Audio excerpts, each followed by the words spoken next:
ನಮಸ್ಕಾರ ಅಣ್ಣ. ಈ ಈವೆಂಟ್ಗೆ ನಮಗೆ ಸೆಮಿನಾರ್ಗೆ ಕರೆದಿದ್ದಕ್ಕೆ ತುಂಬ ತುಂಬ ಥ್ಯಾಂಕ್ಸ್. ಈ ಥರ ಸೆಮಿನಾರ್ ಮಾಡಬೇಕಂತ ನಿಮಗೆ ಹೇಗೆ ಐಡಿಯಾ ಬಂತು? ಸೊ ನನಗೆ ಒಂದು ಸರಿ ಏನೋ ಪ್ಲ್ಯಾನ್ ಬಂತು. ನಾನು ರಾಜೇಶ್ ನಾಯಕ್ ಸರ್ ಜೊತೆ ಮಾತಾಡ್ತಿದ್ದೆ. I just wanted to do some events. So ಏನು ಮಾಡಬೇಕು, ಹೇಗೆ ಏನು ಅಂತ, ಹೇಗೆ ಆರ್ಗನೈಸ್ ಮಾಡಬೇಕು ಏನಂತ ವಿಚಾರ ಮಾಡಿಲ್ಲ. ಸೊ ನೆಕ್ಸ್ಟ್ ಇಯರ್ ಬಂದುಬಿಟ್ಟು ಒಂದು 50 ಇವೆಂಟ್ಸ್ ಮಾಡಬೇಕು ಅಂತ ಇದ್ವಿ. ಸೊ ಅದಕ್ಕೋಸ್ಕರ ನೆಕ್ಸ್ಟ್ ಇಯರ್ ತನಕ ಯಾಕೆ ವೇಟ್ ಮಾಡಬೇಕು, ಇನ್ನೂ ಒಂದು ವೀಕ್ ಇದೆ. ಸೊ ಈ ವರ್ಷದಿಂದನೇ ಸ್ಟಾರ್ಟ್ ಮಾಡಿಬಿಡೋಣ. So let start with 2025 and begin with 2026 ಅಂತ ಒಂದು ಥಾಟ್ ಇಟ್ಕೊಂಡು so I started this event. Money seminar ಅಂತ ಒಂದು ಇಟ್ಕೊಂಡೆ. What is your relationship with money, ನಿಮ್ಮ ಮನಿ ಜೊತೆ ಹೇಗೆ ರಿಲೇಷನ್ಶಿಪ್ ಇದೆ, how is your thought process towards money ಅಂತ ಥಿಂಕ್ ಮಾಡೋರಿಗೆ ಯಾವ ಥರ ಹೆಲ್ಪ್ ಮಾಡ್ಬೋದು ಅಂತ ಒಂದು ಸೆಷನ್ ಆರ್ಗನೈಸ್ ಮಾಡಿದೆ. ಸೊ ಎಕ್ಸ್ಪೆಕ್ಟ್ ಮಾಡಿರೋದು 50 ಜನ ಬರ್ತಾರೆ, ಈ 100 ಜನ ಬರ್ತಾರೆ ಅಂತರ ಒಂದು ಎಕ್ಸ್ಪೆಕ್ಟೇಷನ್ ಇತ್ತು. 50 ಅಂತ ಇತ್ತು ಎಕ್ಸ್ಪೆಕ್ಟೇಷನ್ನು. ರಿಜಿಸ್ಟ್ರೇಷನ್ಸ್ ಬಂದುಬಿಟ್ಟು 60 ಆಗಿತ್ತು. ಬಟ್ ಸ್ವಲ್ಪ ಜನ ಅವ್ರು ಬ್ಯಾಕ್ಔಟ್ ಆದರು ಬಿಕಾಸ್ ಆಫ್ ಸಮ್ ಎಮರ್ಜೆನ್ಸಿ ಅಂತ. ಸೊ ಇವತ್ತು ಬಂದುಬಿಟ್ಟು 45 people were there present. So ತುಂಬ ಖುಷಿ ಆಯಿತು. ಇಷ್ಟೊಂದು ಜನ ಬಂದುಬಿಟ್ಟು ಇಷ್ಟೊಂದು ಸಪೋರ್ಟ್ ಮಾಡಿದ್ದಕ್ಕೆ ತುಂಬ ಖುಷಿ ಆಯಿತು. ಸೊ ಇನ್ನೂ ಈ ಥರ ಇವೆಂಟ್ಸ್ ಮಾಡ್ತಾ ಇರ್ತೀನಿ. ಮತ್ತು ತುಂಬ ಜನರು ಬಂದುಬಿಟ್ಟು ಹೇಳಿದರು, ಸೊ ಇವೆಂಟ್ ತುಂಬ ಸೂಪರಾಗಿತ್ತು, ಸೆಮಿನಾರ್ ತುಂಬ ಸೂಪರಾಗಿತ್ತು, ಇನ್ನೂ ಈ ಥರ ಮಾಡ್ತಾ ಇರಿ ಅಂತ ಇನ್ನೊಂದು ಸ್ವಲ್ಪ ಒಳ್ಳೆ ಫೀಡ್ಬ್ಯಾಕೇ ಬಂತು. ಸೊ ಸ್ವಲ್ಪ ಹೆದರಿಕೆ ಇತ್ತು, ಯಾವ ಥರ ಆಗುತ್ತೆ ಏನು ಅಂತ, ಜನ ಬರ್ತಾರಾ ಇಲ್ವಾ. So people came. ಎಲ್ಲರಿಗೂ ಒಂದು ಥ್ಯಾಂಕ್ ಯು ಹೇಳ್ತಿದ್ದೀನಿ. ಎಲ್ಲರ ಸಪೋರ್ಟ್ ಇತ್ತು. So special thanks to Rajesh Nayak sir, ಇಷ್ಟು ಗೈಡ್ ಮಾಡಿಬಿಟ್ಟು ಈ ಥರ ಒಂದು ಸೆಮಿನಾರ್ ಮಾಡೋಕ್ಕೆ ಹೆಲ್ಪ್ ಮಾಡಿದ್ದಕ್ಕೆ. So really thank you everyone. ಇದೇ ಥರ ಬೇರೆ ಜನ ನಮ್ಮ ಥರನೇ ಇವತ್ತು ಸೇರಿದ ಥರನೇ ಬೇರೆ ಜನನೂ ಬರಬೇಕು ಹೊರಗಡೆಯಿಂದ. ಅಂದರೆ ಎಲ್ಲಿಗೆ ಬರಬೇಕು? ಹೊರಗಡೆಯಿಂದ ಅಂದರೆ ಆ್ಯಸ್ ಆಫ್ ನಾವು ಇದೇ ಸೆಷನ್ನು ಇಷ್ಟೇ ಜನ ಅಂತ ಏನು ಲಿಮಿಟೇಷನ್ ಇಟ್ಟಿರಲಿಲ್ಲ. ಸೊ ಇನ್ನೂ ಜನ ಮಾಡ್ತಿದ್ದಾರೆ ಅಂದರೆ we can look out for some better place, better space also. So ಇನ್ನೂ ಈ ಥರ ಜನ ಬರ್ತಾ ಇರಬೇಕು ಅಂತ ಒಂದು ಏಮ್ ಇದೆ. ಸೊ ಪ್ರಾಬಬ್ಲಿ ಒಂದು 1000 ಪೀಪಲ್ ಎಲ್ಲ ಬಂದರೆ ನಮಗೂ ಖುಷಿ ಆಗುತ್ತೆ. 1000 ಪೀಪಲ್ಗೆ ಈ ಥರ ಸೆಷನ್ಸ್ ನಡೀತಿದೆ, ಇಷ್ಟು ಜನ ಮೋಟಿವೇಟ್ ಆಗ್ತಿದ್ದಾರೆ, ಎಷ್ಟು ಜನರಿಗೆ ಇಷ್ಟೊಂದು ನಾಲೆಜ್ ಬರ್ತಿದೆ ಅಂತ.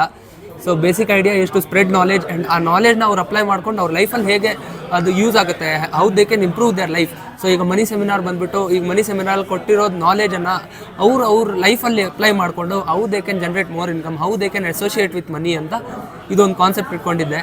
ಸೊ ಇದೇ ಥರ ಹೊರಗಡೆ ಜನ ಅಂದರೆ ಎಲ್ಲ ನಮ್ಮವರೇ. ಹೊರಗಡೆ ಜನ ಅಂದರೆ ಏನು, ಯಾರ್ಯಾರಿಗೆ ಈ ಥರ ನಾಲೆಜ್ ಬೇಕೋ, ಯಾರ್ಯಾರಿಗೆ ಏನಾದರೂ ನಾಲೆಜ್ ಗೇನ್ ಮಾಡಬೇಕೋ ಅವರು ಒಂದು ಸರಿ ಕಾಂಟ್ಯಾಕ್ಟ್ ಮಾಡಿಬಿಟ್ಟು ಈ ಥರ ಒಂದು ಸೆಷನ್ ಮಾಡ್ಬೋದು ಅಂದರೆ ಆ ಥರ ಏನಾದರೂ ಪ್ಲ್ಯಾನ್ ಔಟ್ ಮಾಡ್ಕೋಬೋದು. ಈ ಥರ ಇಷ್ಟು ಜನ ಬರ್ತಿದ್ದಾರೆ ಅಂದರೆ ಆ ಥರ ಬೇರೆಯವರು ಯಾರಾದರೂ ಟಾಪಿಕ್ಸ್ ನಾನು ಬಂದು ಸೆಮಿನಾರ್ ಥರ ಮಾಡ್ತೀನಿ ಅಂದರೆ ಅದಕ್ಕೂ ಅವಕಾಶ ಇದೆ. ಯಾರು ಬಂದುಬಿಟ್ಟು ನಾವು ಈ ಥರ ಸೆಷನ್ ಮಾಡೋಣ ಅಂದರೆ ಮಾಡೋಕ್ಕೆ ಅವಕಾಶ ಇದೆ. ಸೊ ಫಸ್ಟು ಬಂದುಬಿಟ್ಟು ಅವ್ರು ಹೇಳಬೇಕು ಅವ್ರು ಯಾವ ಥರ ಸೆಷನ್ ಮಾಡ್ತಾರೆ, ಏನು ಸೆಷನ್ ಇರುತ್ತೆ ಅಂತ. ಅದ್ರ ಪ್ರಕಾರ ನಾವು ಪೋಸ್ಟರ್ಸ್ ಡಿಸೈನ್ ಮಾಡಿಬಿಟ್ಟು ಮಾರ್ಕೆಟಿಂಗ್ ಮಾಡ್ಬೋದು, ಜನರಿಗೆ ಕರಿಬೋದು. ಬೇಸಿಕ್ ಒಂದು ಐಡಿಯಾ. ಈಗ ನೆಕ್ಸ್ಟ್ ನಾವು ಪ್ಲ್ಯಾನ್ ಮಾಡ್ತಿದ್ದೀವಿ, ನೋಡೋಣ. ನೆಕ್ಸ್ಟ್ ಸ್ಯಾಟರ್ಡೆ ಒಂದು ಮೋಸ್ಟ್ಲಿ ಇನ್ನೊಂದು ಸೆಮಿನಾರ್ ಇರುತ್ತೆ. ನೆಕ್ಸ್ಟ್ ಸ್ಯಾಟರ್ಡೆ ಮಾಡೋದಂತ ಕನ್ಫರ್ಮ್ ಇದೆ. ಸೊ ಮನಿ ಮ್ಯಾನೇಜ್ಮೆಂಟ್ ಮಾಡೋದಾ, ಟೈಮ್ ಮ್ಯಾನೇಜ್ಮೆಂಟ್ ಮಾಡೋದಾ, ಯಾವ ಥರ ಮಾಡೋದಾ ಅಂತ ಒಂದು ಪ್ಲ್ಯಾನ್ ಮಾಡ್ತಿದ್ವಿ. ಅದು ಪ್ಲ್ಯಾನ್ ಮಾಡಿಬಿಟ್ಟು ಆ್ಯಸ್ ಸೂನ್ ಆ್ಯಸ್ ಪಾಸಿಬಲ್ ನಾನು ಬ್ರೋಷರ್ ರಿಲೀಸ್ ಮಾಡ್ತೀನಿ, ರಿಜಿಸ್ಟ್ರೇಷನು ರಿಲೀಸ್ ಮಾಡ್ತೀನಿ. ಆದಷ್ಟು ಬೇಗ ರಿಜಿಸ್ಟರ್ ಮಾಡಿ. ಲಾಸ್ಟ್ ಮೂಮೆಂಟ್ ತನಕ ವೇಟ್ ಮಾಡಬೇಡಿ ಪ್ಲೀಸ್. ಮತ್ತು ನೀವು ಆರ್ಗನೈಸರ್ ಥರ ಎಷ್ಟು ಇದೇ ಫಸ್ಟ್ ಟೈಮ್ ಇಲ್ಲಾಂದರೆ ಸಾಕಷ್ಟು ಮಾಡಿದ್ದೀರಾ?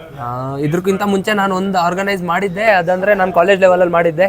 ಅಲ್ಲಿ ನಾನು main event assistant event coordinator ಅಂತ ಮಾಡಿದ್ದೆ. ಸೊ ನನ್ನ ಫ್ರೆಂಡ್ ಬಂದುಬಿಟ್ಟು ಮೇನ್ ಇವೆಂಟ್ ಕೋಆರ್ಡಿನೇಟರ್ ಇದ್ದು, ಅದು ಬಂದುಬಿಟ್ಟು ಬರೀ ಕಾಲೇಜ್ ಲೆವೆಲಲ್ಲಿ ಮಾಡಿದ್ದೆ. ಈ ಥರ ಅಪಾರ್ಟ್ ಫ್ರಮ್ ಕಾಲೇಜ್ ಲೆವೆಲ್ ಈ ಥರ ಪ್ರೊಫೆಷ್ನಲ್ ಆಗಿ ಒಂದು ಫಸ್ಟ್ ಟೈಮ್ ಮಾಡಿದ್ದು. ಈ ಥರ ಸೆಮಿನಾರ್ ಎಲ್ಲ ಫಸ್ಟ್ ಟೈಮ್ ಮಾಡಿದ್ದು, ಮೊದಲು ಯಾವಾಗಲೂ ಮಾಡಿಲ್ಲ. So it was a good experience. ತುಂಬ ಚೆನ್ನಾಗಿ ಅನಿಸ್ತು. ಎಷ್ಟು ಜನ ಬಂದರು, ಸೊ ಎಷ್ಟು ಚೆನ್ನಾಗಿ ನಡೀತು ಸೆಷನ್ನು, ಮತ್ತು ಎಷ್ಟು ಒಳ್ಳೆ ಫೀಡ್ಬ್ಯಾಕ್ ಬಂತಂತ ಎಲ್ಲರಿಗೂ ಥ್ಯಾಂಕ್ ಯು. ಎಲ್ಲರೂ ಬಂದಿದ್ದಕ್ಕೆ ಥ್ಯಾಂಕ್ ಯು. ರಾಜೇಶ್ ಸರ್ಗೂ ಥ್ಯಾಂಕ್ ಯು. ಸಪೋರ್ಟ್ ಮಾಡಿದ್ದಕ್ಕೆ ಎಲ್ಲರಿಗೂ ಥ್ಯಾಂಕ್ ಯು. ಸೊ ಸೆಷನ್ನು ತುಂಬ ಚೆನ್ನಾಗಿ ನಡೀತು. ಸೊ ಜನರಿಗೂ ತುಂಬ ಇಷ್ಟ ಆಯಿತು. ಥ್ಯಾಂಕ್ ಯು ಅಣ್ಣ. ನಿಮ್ಮದು ಏನೇನು ಪ್ರಾಜೆಕ್ಟ್ಸ್ ಅಂದ್ಕೊಂಡಿದ್ರೆ ಅದೆಲ್ಲ ಚೆನ್ನಾಗಿ ನಡೀಲಿ ಅಂತ ನಾವು ಅನ್ಕೊಳ್ತಾ ಥ್ಯಾಂಕ್ ಯು ಆರ್ಗನೈಸ್ ಮಾಡಿದ್ದಕ್ಕೆ. Thank you sir. ಇದು ನಮ್ಮದು ಮಕ್ಕಳದು ಟೀಮು. ಅದೇ ಥರ ಮಕ್ಕಳಿಗೆ ಮುಂದೆ ಏನಾದರೂ ಯೂಸ್ ಆಗೋ ಥರ ಮಾಡ್ತಾ ಇದ್ದೀರಾ? ಮಕ್ಳಿಗೆ ಯೂಸ್ ಆಗೋ ಥರನೂ ಮಾಡ್ಬೋದು. ಮಕ್ಳು ಬರ್ತಾರೆ ಅಂದರೆ ನಾವು ಯಾವ ಥರ ಇವೆಂಟ್ಸು ಮಾಡ್ಬೋದು. ಮಕ್ಳಿಗೆ ಮಾಡ್ಬೋದು, ಏಜ್ ಪೀಪಲಿಗೆ ಮಾಡ್ಬೋದು, ಸೀನಿಯರ್ ಸಿಟಿಸನ್ಸ್ ಇರಲಿ, ರಿಟೈರ್ಡ್ ಪೀಪಲ್ ಇರಲಿ, ಬಿಸ್ನೆಸ್ ಮ್ಯಾನ್ ಇರಲಿ, ಎಂಪ್ಲಾಯೀಸ್ ಇರಲಿ, ಯಾರಿಗೆ ಬೇಕಾದರೂ ಸೆಷನ್ಸ್ ಮಾಡ್ಬೋದು. Only thing is they should be open minded, they should come to the session, they should attend the session. ಜನ ಬರ್ತಾರೆ ಅಂದರೆ ನಾವು ಯಾವ ಥರ ಸೆಷನ್ನು ಮಾಡ್ಬೋದು. ಸೊ ಜನ ಬರೋದು ಅವ್ರು ರಿಜಿಸ್ಟರ್ ಮಾಡ್ಕೊಂಡು ಅವ್ರು ಬಂದರೆ ನಮಗೂ ಖುಷಿ ಆಗುತ್ತೆ. ಈ ಥರ ಸೆಷನ್ಸ್ ಮಾಡ್ತಾನೆ ಇರ್ಬೋದು. ಮಕ್ಳಿಗೆ ಬಂದ್ಬಿಟ್ಟು ಹೌ ಟು ಫೇಸ್ ಎಕ್ಸಾಮ್ಸ್, ಈಗ ಎಕ್ಸಾಮ್ ಅಂದರೆ ಒಂದು ಭಯ ಇರುತ್ತೆ. So how can they face exams, ಆ ಥರದ್ದೊಂದು ಇವೆಂಟ್ ಮಾಡ್ಬೋದು. ಇಲ್ಲ ಅವ್ರ ಕರಿಯರ್ ಅಪರ್ಚುನಿಟೀಸ್ ಏನೇನಿದೆ, ಮುಂದೆ ಹೋಗ್ಬಿಟ್ಟು ಅವ್ರು ಏನೇನು ಕರಿಯರ್ ಅಪರ್ಚುನಿಟೀಸ್ ಚೂಸ್ ಮಾಡ್ಬೋದು ಅಂತ. ಈ ಕರಿಯರ್ ಅಂದರೆ ಬರೀ ಒಂದು ಇಂಜಿನಿಯರಿಂಗು, ಮೆಡಿಕಲ್ ಲೈನಲ್ಲಿ ಡಾಕ್ಟ್ರು ಆ ಥರ ಕಾಮನ್ ಆಗಿಬಿಟ್ಟಿದೆ. ಇಂಜಿನಿಯರಿಂಗು, ಡಾಕ್ಟ್ರು ಅದೆಲ್ಲ ಬಿಟ್ಟು ಇನ್ನೂ ಯಾವ್ಯಾವ ಕರಿಯರ್ ಇದೆ, BCom ಅದೆಲ್ಲ ಕಾಮನ್ ಆಗಿಬಿಟ್ಟಿದೆ. ಅದಕ್ಕಿಂತ ಅದೆಲ್ಲ ಬಿಟ್ಟು ಇನ್ನೂ ಯಾವ ಥರದ್ದು ನಾವು ಕರಿಯರ್ ಅಪರ್ಚುನಿಟೀಸ್ ಇದೆ, ಇನ್ನೂ ಪ್ರಾಕ್ಟಿಕಲ್ ಆಗಿ ಇಲ್ಲ ಥಿಯೋರಿಟಿಕಲ್ ಇರಲಿ, ಯಾವ ಥರ ನಾವು ಏನು ಲರ್ನಿಂಗ್ ಮಾಡ್ಕೋಬೋದು, ಹೇಗೆ ನಾವು ಅಪ್ಸ್ಕಿಲ್ ಮಾಡ್ಕೋಬೋದು ಅಂತ ಈ ಥರನೂ ಸೆಷನ್ ಮಾಡ್ಬೋದು. ಜನ ಬರ್ತಾರೆ ಅಂದರೆ ನಾವು ಏನು ಸೆಷನ್ ಮಾಡೋಕ್ಕೂ ರೆಡಿ ಇದ್ದೀವಿ. ಮಕ್ಕಳಿಗಿರಲಿ, ರಿಟೈರ್ಡ್ ಪೀಪಲ್, ಸೀನಿಯರ್ ಪೀಪಲ್ ಯಾರಿಗಾದರೂ ಮಾಡ್ಬೋದು. ನೀವು ಸಪೋರ್ಟ್ ಮಾಡಬೇಕು. Thank you. ತುಂಬ ಖುಷಿ ಆಯ್ತಣ್ಣ ನಿಮ್ದು. ನನಗೂ ತುಂಬ ಖುಷಿ ಆಯಿತು ನೀವೆಲ್ಲ ಬಂದಿದ್ದೀರ. Thank you so much.